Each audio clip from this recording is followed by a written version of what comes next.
This is Help Wanted, the show that tackles all the big work questions you cannot ask anyone else. I'm Jason Pfeiffer, editor-in-chief of Entrepreneur Magazine. And I'm New York Times bestselling author and money expert, Nicole Lappin.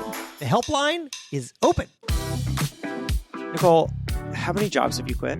So I was let go from CNN. Mm-hmm. My entire division was let go. Okay, so CNN quit you. They quit me. And then I left mid-contract. I quit CNBC. So one big job. Big job. Were there any? There were smaller jobs that I presume you quit at some point along the way?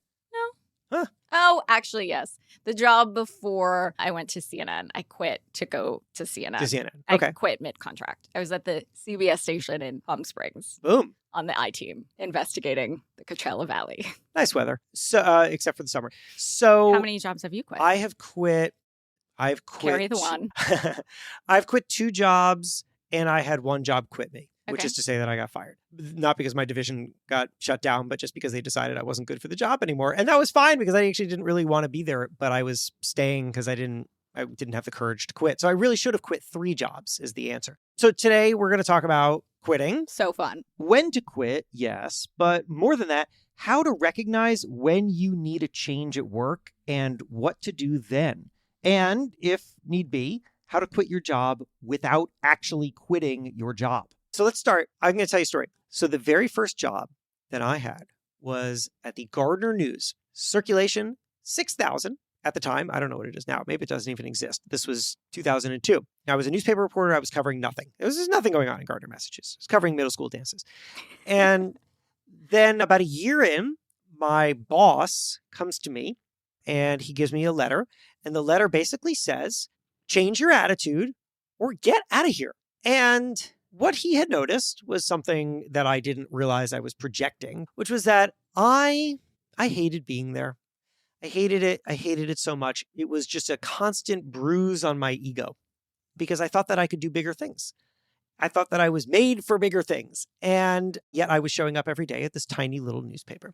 And until that time, I hadn't really thought about taking action on this dissatisfaction. But when he gave me that notice and told me to get the hell out of there or shape it up, I thought to myself, I am sitting around waiting for someone to recognize me. And I think that I am bitter because nobody is recognizing me.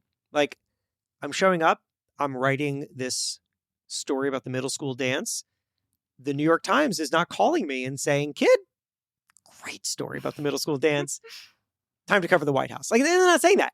And so I realized, you know what? I need to go to them. I can't sit around and wait for somebody to recognize me because they never will. So I quit. That was the reason that I quit that first job. And I sat in my bedroom and I freelanced, or rather I cold pitched hoping to freelance. I was living in a dumpy apartment, $500 a month in rent next to a graveyard. And I eventually landed a couple stories in places like the Washington Post and the Boston Globe, and that accelerated my career. But anyway, the thing that I took away from it was that if you feel stuck, staying where you are will not be the thing that gets you unstuck. It will just continue to hold you. And that really there are 2 questions that I think that people should ask themselves about any kind of job transition. And I will say this is if somebody is really ambitious and wants to move up. Number 1, what do I need to learn? Number 2, have I learned it? And I have followed that pretty much ever since. Like every job that I've taken, I took it because I had some idea of something that I needed to learn there. And then the second that I felt like I had learned it, before I got bitter because I wasn't growing any further, I just pieced out. So anyway, point is, I'm a pretty big advocate for quitting. I feel like the greatest growth you are going to find may not come where you are. And you should be very aware of that. And if that's the case, it's not always the case. Sometimes you're in an organization that has lots of growth opportunity, and that's amazing. But if that's not where you are and you want more, then you should not be afraid of what's on the other side of quitting. Thank you. That was a great speech. That was a great story. Thank you. What I find interesting is that you were given this sort of ultimatum. Yeah. And now that we're talking about it, I was also given that ultimatum before I quit this big job. It was sort of like, stop doing extra stories beyond your show and just like sit there and read the teleprompter, essentially. And the extra stories and the other series that I created was the best part of what I was doing. And the thing that got me up literally at 2:00 in the morning to go over to fabulous Englewood Cliffs, New Jersey. So I got this choice, which is what you got, which kind of pushed you, right? Yes. It pushed me too. It totally pushed me. The shape up or get out thing. And that's real. I'm grateful for it. I keep that letter. I wonder if do you have the letter? Yeah, Let's I do, get the actually. letter. Okay. I can't wait for this. So here it is. September 17th, 2003. I haven't looked at this Wow. in a long time. Is this on letterhead? Can I see really quick? Yeah, this is on letterhead.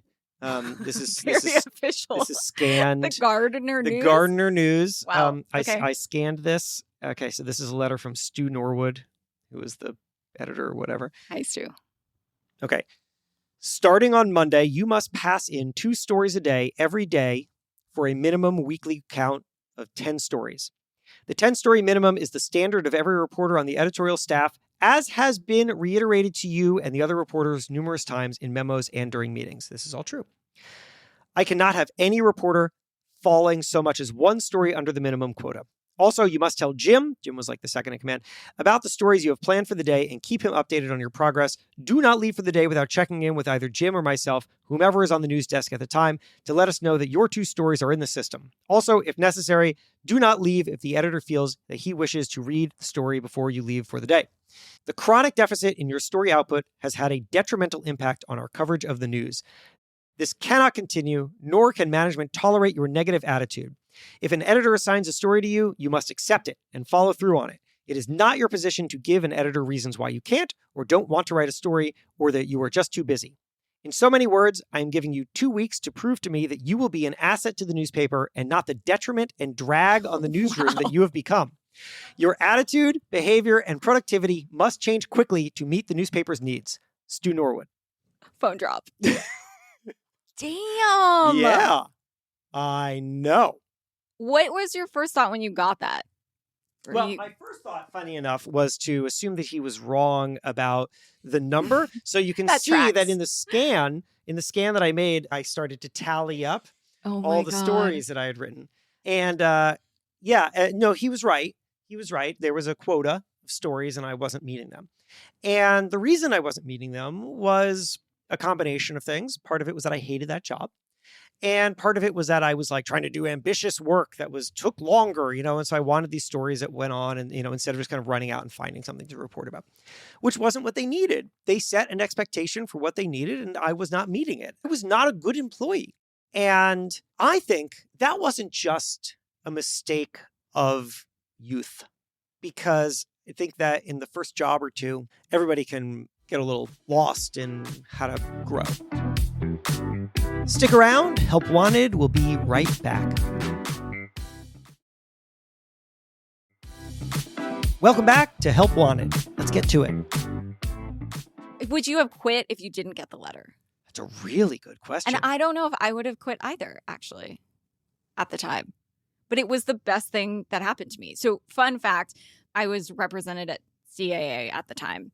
And the agent who ran all of television or whatever was telling me that I was ruining my career by quitting, and that I was on this trajectory in television news to go from this job at CNBC to NBC News to the White House to the Today Show to the nightly news. There was this sort of trajectory. Yeah.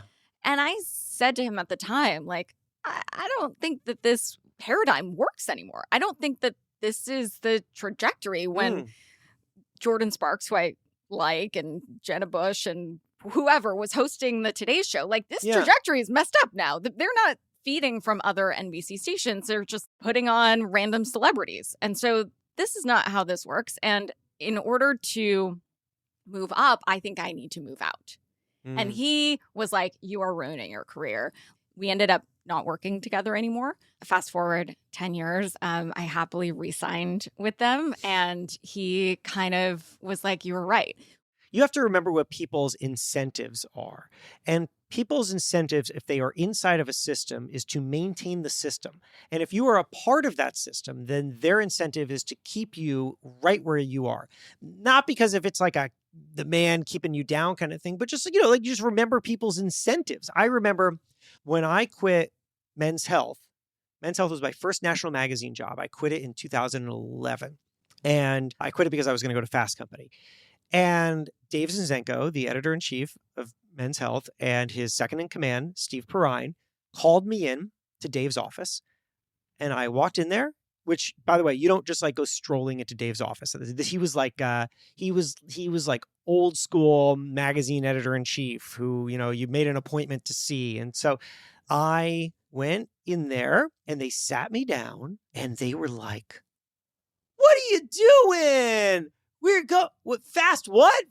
What's the magazine that you're going to? Why would you leave? This is a terrible decision. What do you do? Stay here. What do you need? What do you want? We'll give you something." They're from Brooklyn.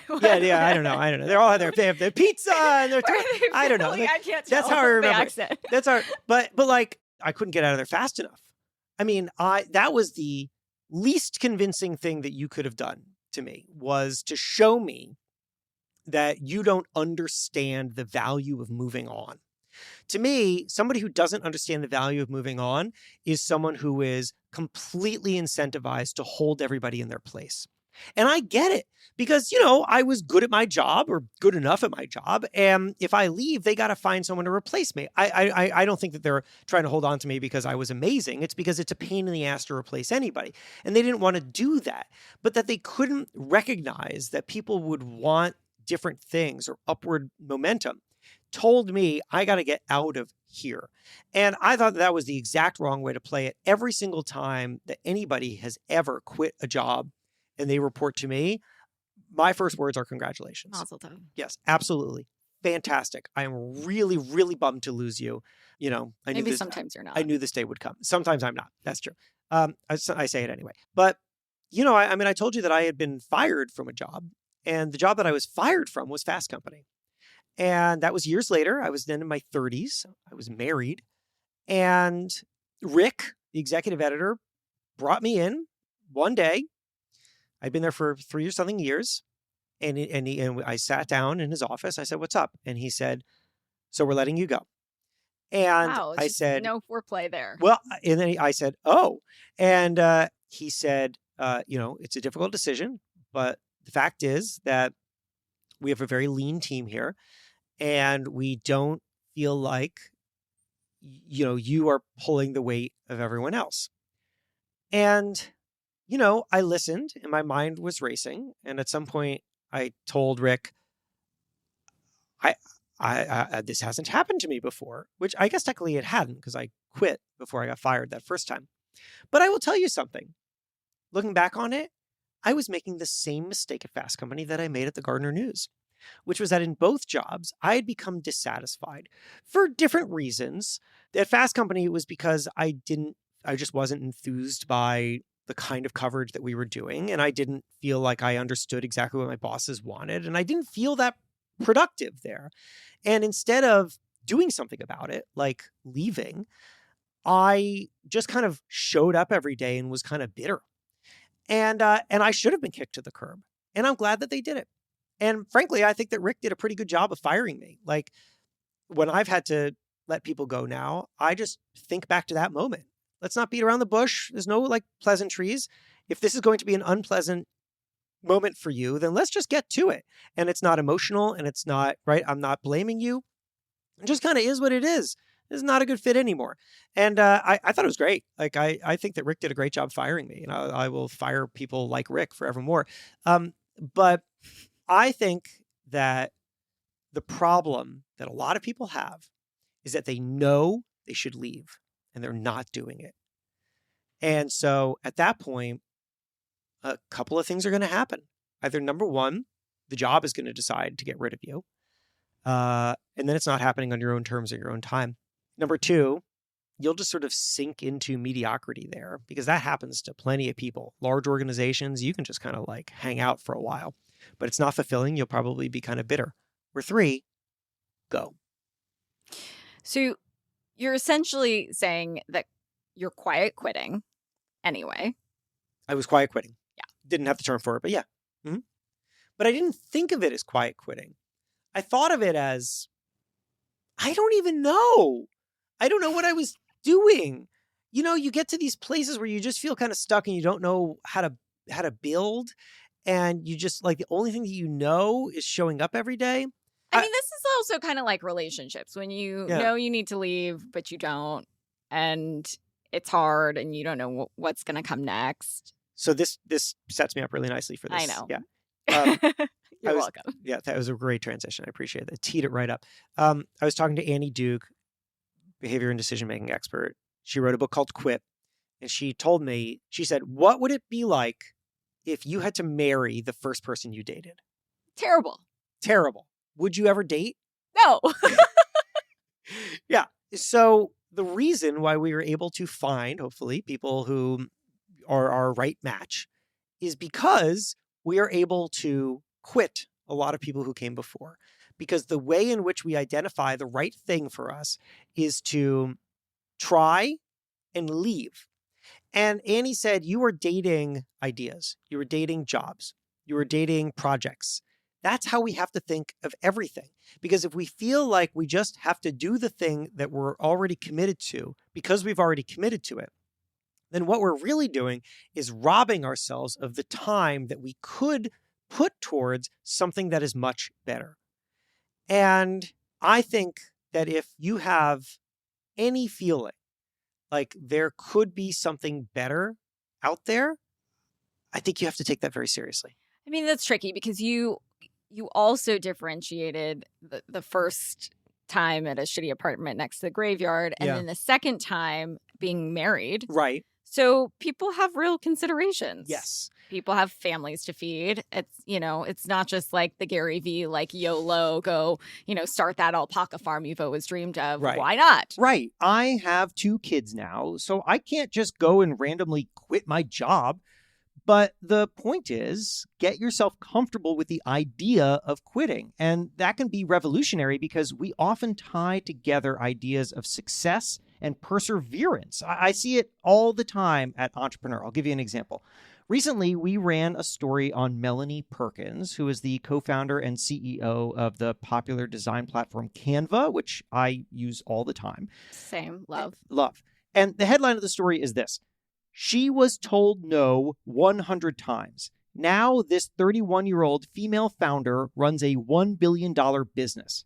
That sounds intriguing, right? I mean, you know how to write a headline, Jason Pfeiffer, or whoever wrote that. It's a good one. Yeah, it actually wasn't me. I can't take credit. But I would read that article, for sure. Right. But now imagine if the headline was instead, she was told no 100 times. Then she realized they were right, gave up, did something else, and is now perfectly happy. No, not as good. Wouldn't read that. No. Right. That one doesn't get a lot of shares on Facebook. Nope. And I have an idea about why. It's because when we hear these stories of perseverance, we are not actually looking for a pathway to success. That's not the thing we're trying to absorb from them. What we're doing when we like these stories is we're really looking for a justification of our comfort. We are sticking with something, either something that we like or maybe something that we don't like. And we basically want to find examples of other people who did that and it worked out so that we don't have to do the hard work of changing something. And that can lead you into a situation like mine at Fast Company where I didn't quit, but I needed a change. And that situation wasn't going to solve itself. So eventually the job quit me, which I guess actually was the solve.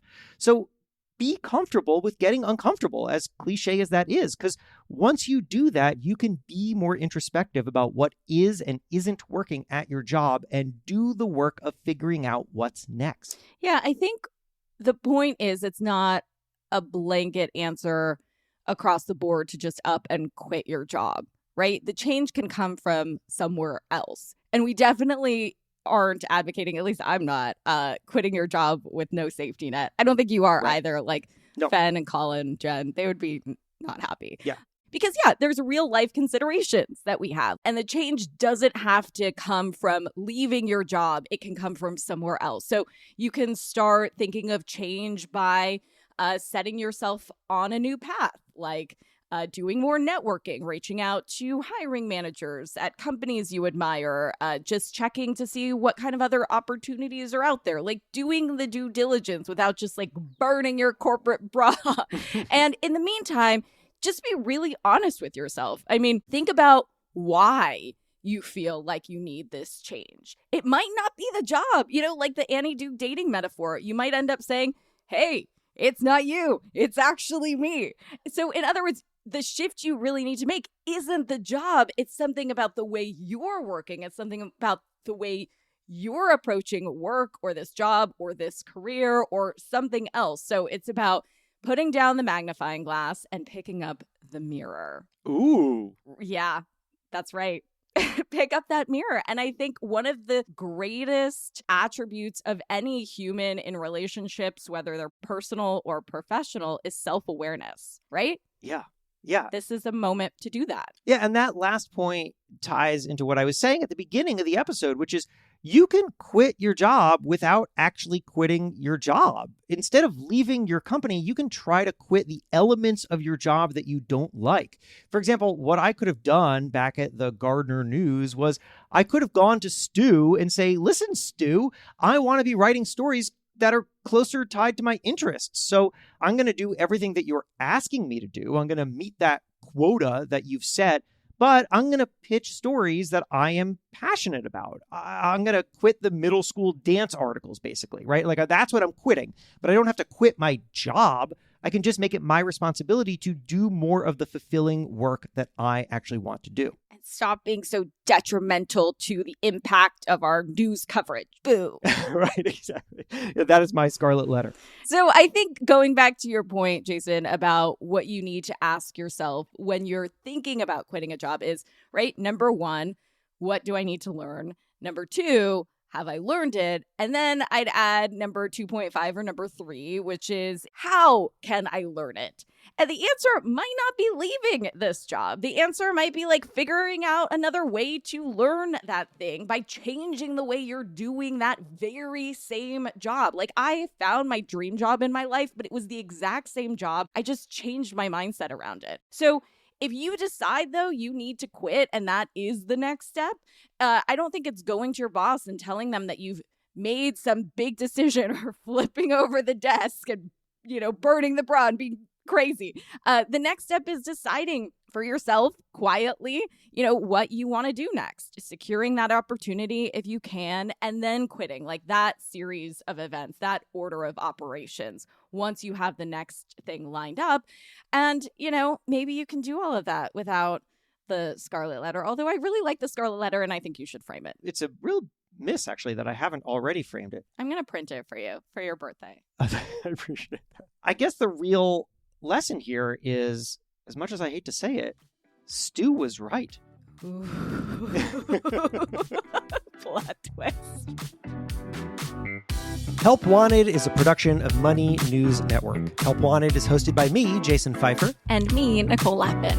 Our executive producer is Morgan Lavoie. If you want some help, email our helpline at helpwanted@moneynewsnetwork.com for the chance to have some of your questions answered on the show. And follow us on Instagram at Money News and TikTok at Money News Network for exclusive content and to see our beautiful faces. Maybe a little dance. Oh, I didn't sign up for that. All right, well, talk to you soon.